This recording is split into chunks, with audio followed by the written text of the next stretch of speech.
So Summer at the Pearl is always kind of an interesting time because we don't have to think about, or I don't have to think about, what's next in the passage. We've been going through passage by passage, verse by verse.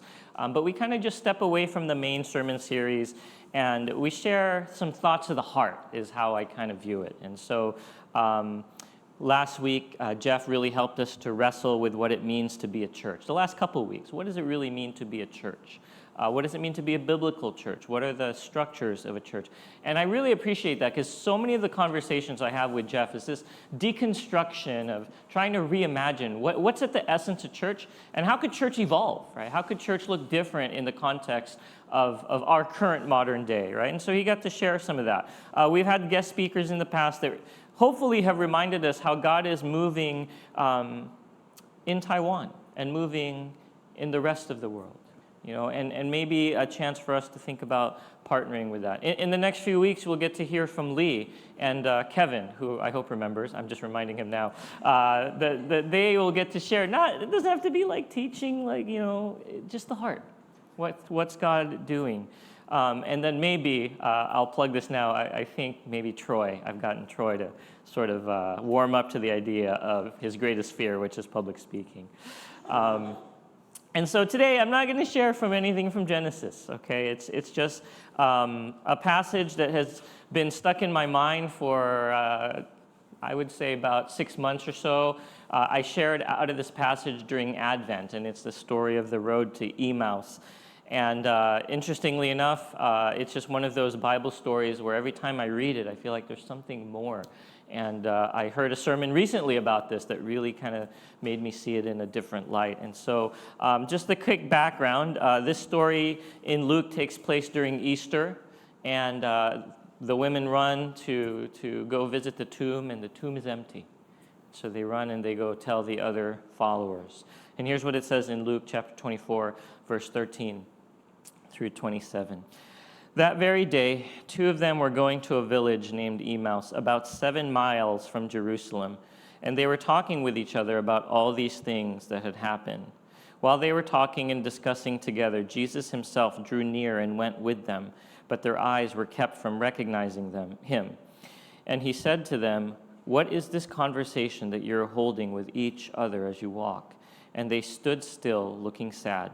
Then one of them, named Cleopas, answered him, "Are you the only visitor to Jerusalem who does not know the things that have happened there in these days?" And he said to them, "What things?" And they said to him, "Concerning Jesus of Nazareth, a man who was a prophet, mighty in deed and word before God and all the people, and how our chief priests and rulers delivered him up to be condemned to death and crucified him. But we had hoped that he was the one to redeem Israel. Yes, besides all this, it's now the 3rd day since these things happened. Moreover, some women of our company amazed us. They were at the tomb early in the morning, and when they did not find his body, they came back saying that they had even seen a vision of angels who said that he was alive. Some of those who were with us went to the tomb and found it just as the women had said, but him they did not see. And he said to them, "O foolish ones, and slow of heart to believe all that the prophets have spoken. Was it not necessary that the Christ should suffer these things and enter into his glory?" And beginning with Moses and the prophets, he interpreted to them in all the scriptures the things concerning himself. So if you just read this, if you look at verse 13, it says, that very day, the 2 of them. And so if I would just read this, I would ask, who is the them? Why does it start the story as if we are supposed to know who these people are? So who is the them? What is the context? To understand who them is, you have to look back a few verses at Luke chapter 10, or 24, verse 10 through 12. It says, "Now it was Mary Magdalene and Joanna and Mary, the mother of James, and the other women with them who told these things to the apostles. But these words seemed them an idle tale, and they did not believe them. But Peter rose and ran to the tomb, stooping and looking in. He saw the linen cloths by themselves, and he went home marveling at what had happened. So in the context of the them, these two people were simply followers of Jesus. They're identified in the same context as the women who ran to the tomb, same context as Peter, as the other disciples, as followers of Jesus. So these were followers of Jesus who were walking down this road discussing what had happened, and Jesus comes to them and they didn't recognize him. And there's many theories about why they didn't recognize him, but that's who the them is. They're part of the followers of Jesus. But what I want to see is there's a very stark contrast between the response of Peter and the response of these two men. According to verses 22 and 24, everybody heard the news that the tomb was empty. What should that have told the followers? There is a chance that our Savior is still alive. Everybody had the same information. Everybody heard this news. Something weird happened. We went to the tomb. The tomb was empty, and Jesus was not there, and we saw angels. Everybody heard the news. Some, like these two, were understandably doubtful, but Peter's response was really different. Right? Peter's response was excitement. Peter's response was to run and to see for himself, and he said he marveled. And so one response to hearing the news that the tomb was empty was almost this increase in Peter's faith. But if you look at a response from these disciples or these apostles, it was not an increase of faith. It was a decision to walk away. Think about that. It was a decision to walk away. Aaron, can we just use the remote to turn it off? There's a remote in the drawer. That's okay, because I think we won't need the verses the rest of the way, okay? So think about this. Instead of sticking around, if you were the followers of Jesus and you heard that his body was gone, wouldn't you have stuck around to find out what was happening? Wouldn't you have investigated to see what the news really was, or to see what would happen in the future? If you were a follower of Jesus and you heard that there's this possibility that your God was raised from the dead, wouldn't you stick around? Wouldn't you wait to see if the news was actually true? But that's not what happened. Instead of sticking around, instead of investigating, they decided to leave and walk away. It's almost like they came to this place of they just couldn't take it anymore. Jesus, who they followed, had died. There's this news that seems doubtful. I'm done. I'm done with this whole life of following Jesus. There's this great scene in Forrest Gump. Who's ever seen Forrest Gump? Okay, where Forrest, I think as a way of therapy, just starts running. Like he doesn't know what else to do, so he runs.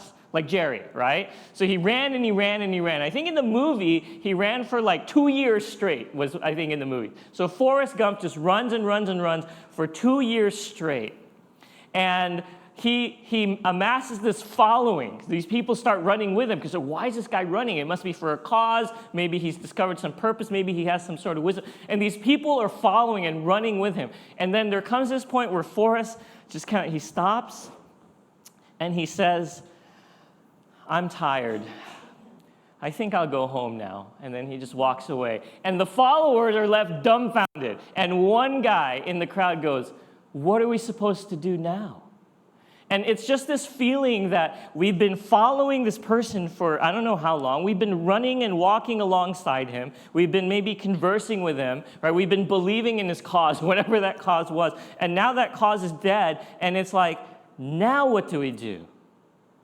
And I feel that must be what these followers were going through. We've been following Jesus for how many years? We've been trusting his teaching. We've been watching him do miracles. And now he's dead. And now what do I do with my life? I've given my life to this thing. I've given my life to this cause, and now he's gone. Now what do I do? And it said they've been traveling for 7 miles or so they've probably been walking for 2 or 3 hours, and there's been discussing this. So I bet you there was a lot of opportunity where they could have thought to themselves, maybe we should go back. If you have 2 hours of conversation, debriefing your whole I don't know, past few years or past few months of your life following this person who you thought was going to come and free Israel, who you thought was going to do all these things. And then you realize that he was killed, but he's no longer there. There was plenty of opportunity to stop and say, maybe we should go back. But that didn't happen. They kept walking away from the life that they once knew. And why did they keep walking away? I think there's one word that describes how they are feeling. And I'll read it to you in verse 21. It says in verse 21, but we had hoped. We had hoped that he was the one that was going to come and redeem Israel. We had hoped. Not that we hope, not that we still hope, we had hope. The word there is disappointment. These two followers simply said, we're disappointed with Jesus Christ. They had hoped. Now that hope is dead, they feel like he has let them down. We've followed this guy. We've trusted his promises. We thought he was the one, but he disappointed us. So we're done. We give up. I gave up so much to follow this guy, and now he's gone. So I'm done. I'm walking away, disappointed. If you dig into disappointment, the cause of a lot of our disappointment with people or disappointment with God really comes down to one thing: unmet expectations. The root of our disappointment with people and our disappointment with God is unmet expectations. In other words, I expected him to do this, he did not, and now I feel disappointed. You know, as we were going through our really rough season 2 years ago, and we were trying to understand, why is there so much conflict? Why does it feel like church has so much conflict? And Adrian pointed out, because they just brought in a consultant to Morrison to help them with conflict resolutions, he said, a lot of conflict arises out of unmet expectations.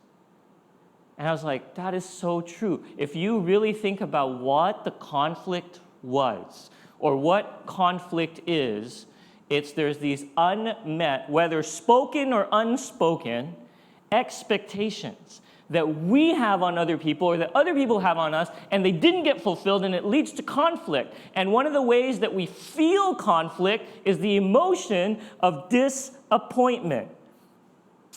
So we all have certain spoken or unspoken expectations about other people. We all have spoken and unspoken expectations about how another person should treat us or how another person should act. And if they don't meet those expectations, we feel disappointed, which leads to conflict. This happens in any deep relationship you have. You will discover over time, as you get to know people, that there were all kinds of unspoken expectations that you did not even realize were there and were not expressed, and you did not meet the expectations of that person, or that person did not meet the expectations you had of them, which leads to conflict and leads to disappointment. And that's why you get these scenes in movies, right, where, couples come together and then they finally express these expectations. And what do they say? They say, "Why didn't you ever tell me this?" And what does the other person say? "I just expected you to know." So unfair, right? So unfair. But in any deep relationship, you are going to reach these moments when you realize there was an expectation I didn't know and I didn't meet, and that causes conflict. In marriage, there's certain things we come to. We just think, oh, everything's good. But hidden behind the scenes is this expectation that is unmet, which leads to conflict.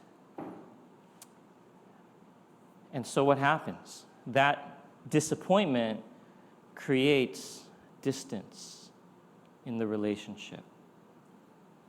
That unmet expectation that you had hoped the other person would fulfill and they did not creates distance in a relationship. It leads to damaged relationship if not addressed. The root of conflict is unmet expectation, and the way we emotionally feel conflict a lot of times is disappointment.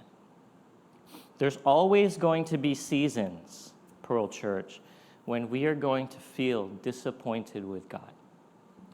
When we are going to feel that God is not moving in the way we want him to move. When we are going to feel like God is not working the way we need him to work. We're going to feel like God is not hearing or answering or even hearing our prayers.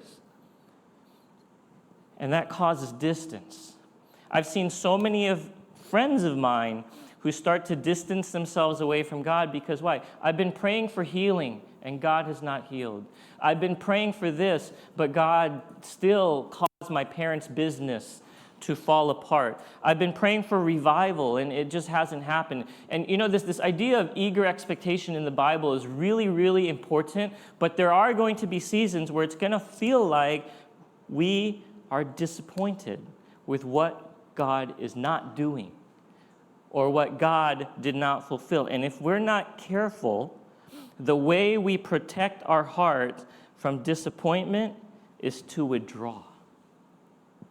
Isn't it? I remember as a kid, my parents made this promise every year. We will go to SeaWorld. Every year they said, we will go to SeaWorld. So every year, what did I expect? This summer, we're going to go to SeaWorld, which is an amusement park where they torture animals, apparently now, right? So we're going to go to this amusement park.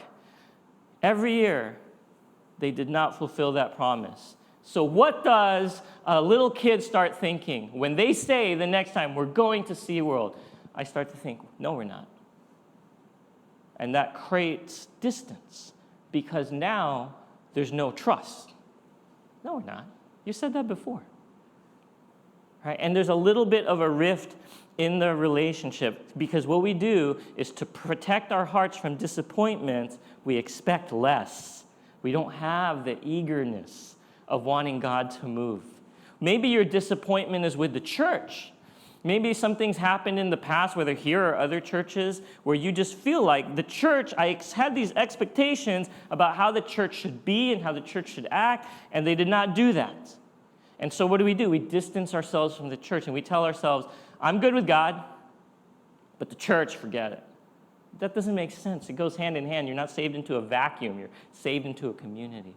Right? But disappointment, unmet expectations leads to this withdrawal. And in the story, I'm just going to point out two things that I see that they did because of this unaddressed disappointment. First of all, where the heck were they going? What is Emmaus? What is it? I don't know. Never heard of it, apart from the story. Okay, I'm sure you could look it up. But what some people think is what they were doing is simply returning home.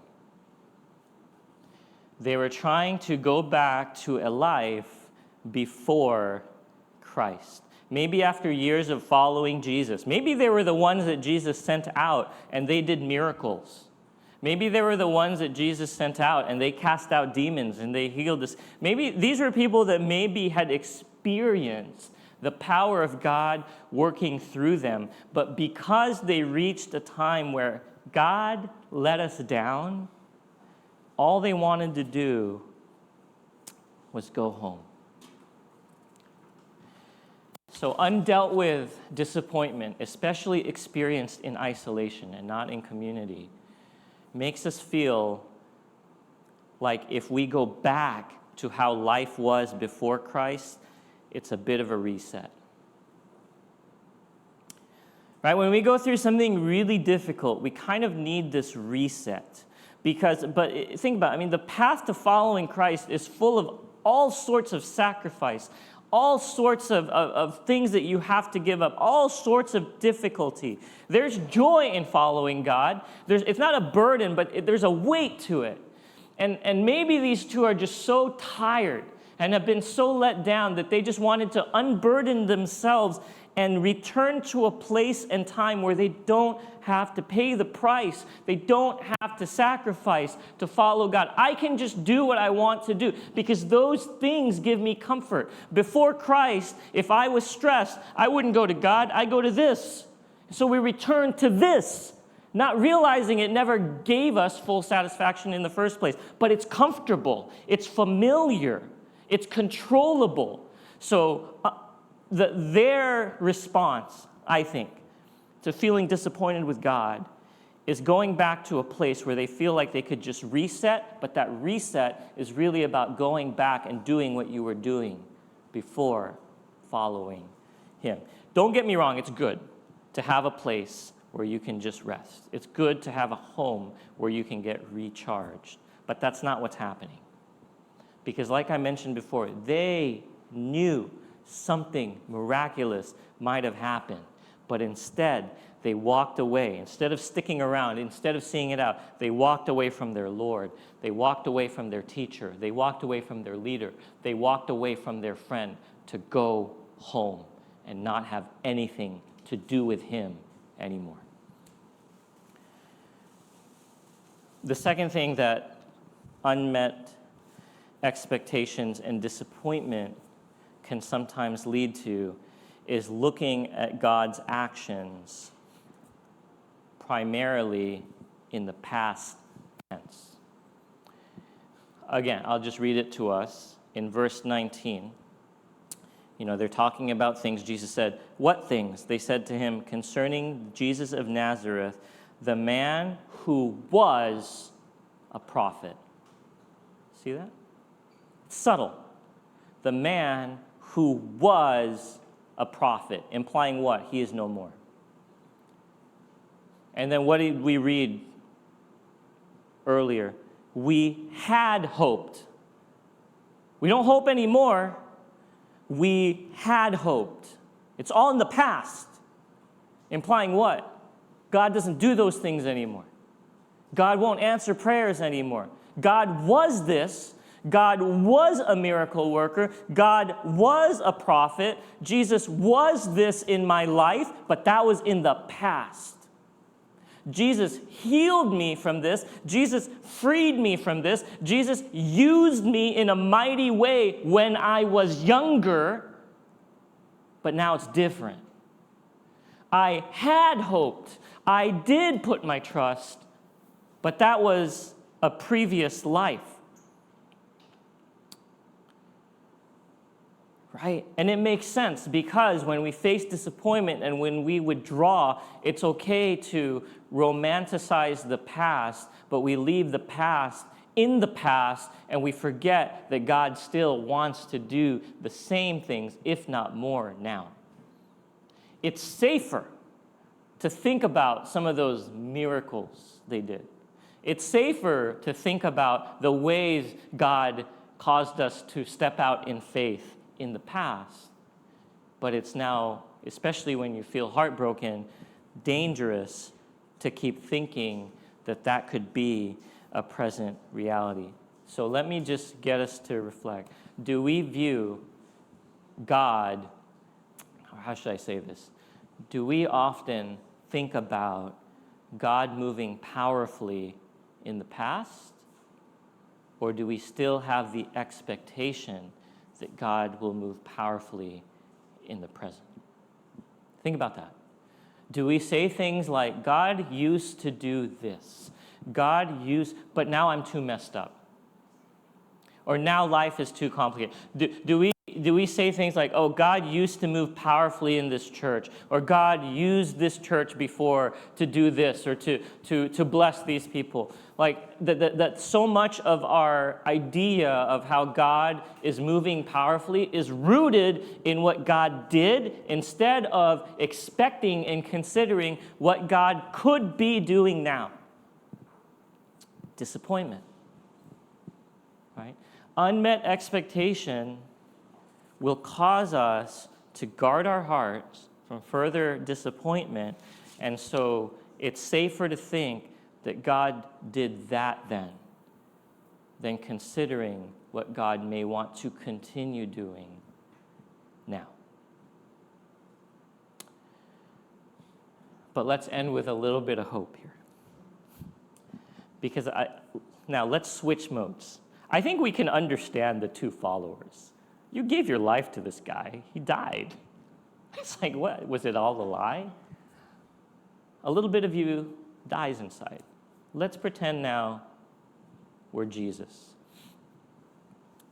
If I was Jesus, I would be so offended. Wouldn't you? These were my friends. These were my followers. These were people I cared about. These were people maybe I healed. These were people that put their trust in me. And I perform a miracle of rising from the dead. And these people that I love, that loved me, that I care about, that trusted me, are walking away. If I were Jesus, I would rather spend my time with the women and with Peter and those that were actually excited, right? There was a group of people who were actually excited to hear the news, like, what? There's a chance that he's alive? Let's go figure that out. Let's go investigate. But instead of spending time with the people who would welcome him, who trust him, who continue to live in faith, he chose to go after the two who abandoned him. That's our God. Right? We sing that song, right? He'll leave the 99, something. I'm really bad at lyrics. That's our God. Right? That even though we abandon him, he does not abandon us. Instead, he goes after us. That's our God. So the beauty in this story is it's so real, right? I'm sure that if I go through a really rough time where it feels like God just let me down, I trusted him, he let me down. It feels like that. I know that's not true. Cognitively, I know he has a plan, right? But by the way, that's very unhelpful to tell me if I'm going through a rough season, right? God has a plan, like, show you his plan, right? But I know cognitively he has a plan, but in my heart, there's seasons where it just feels broken, like life is falling apart.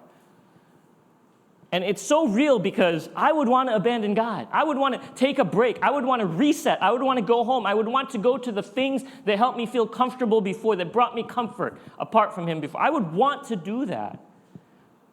But even though I abandon him, the bigger picture is he doesn't abandon us. And even though he could spend his time with those who believe, he chooses to spend his time and go after those who are straying away. That is our God.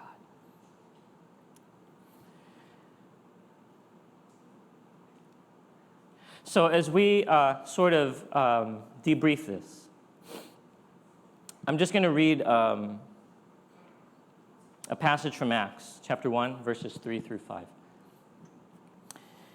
It says, "He presented himself alive to them after his suffering by many proofs, appearing to them during 40 days and speaking about the kingdom of God. And while staying with them, he ordered them not to depart from Jerusalem, but to wait for the promise of the Father, which he said, 'You heard from me. John baptized with water, but you will be baptized with the Holy Spirit not many days from now.'" So here's another situation where Jesus is saying what? Trust me. I'm going to go away, but trust me. And wait and stay where you are. Don't leave. Don't walk away. Don't go to your homes. Don't guard your hearts from disappointment. Trust me. If that was us, and Jesus said, "I'm going to leave, but you stay here because something's coming." And you wait, nothing happens. Next day, nothing happens. Next day, nothing happens. Next day, nothing happens. what would you do? Okay, so the question I want to throw out, two questions as we just think about this. Is there, and this is kind of heavy, so you don't have to share, okay? Is there unspoken disappointment you have towards God or towards the church that you've been struggling alone in that might be good to bring into community? Right? And please, if somebody shares like a disappointment, let's not get preachy, okay? And be like, okay, don't quote verses at them, just listen. But is there unspoken disappointment that we have towards God or towards the church? Are there unmet expectations that is maybe working against the relationship? And secondly, here's sort of this question, like, how long do you wait before deciding to move on? In this case, I'm not talking about abandoning God, okay? But I think there's times in the Bible where God says, okay, move on. How long do you wait? This is kind of a dangerous question. But please, Holy Spirit, help us understand what I mean. How long do you wait? Right? Maybe you've been praying for this thing. How long do you wait before actually trusting God, not about staying, but about moving on? I don't know, that's a loaded question, right? Just a thought. So let me pray, and then we'll share.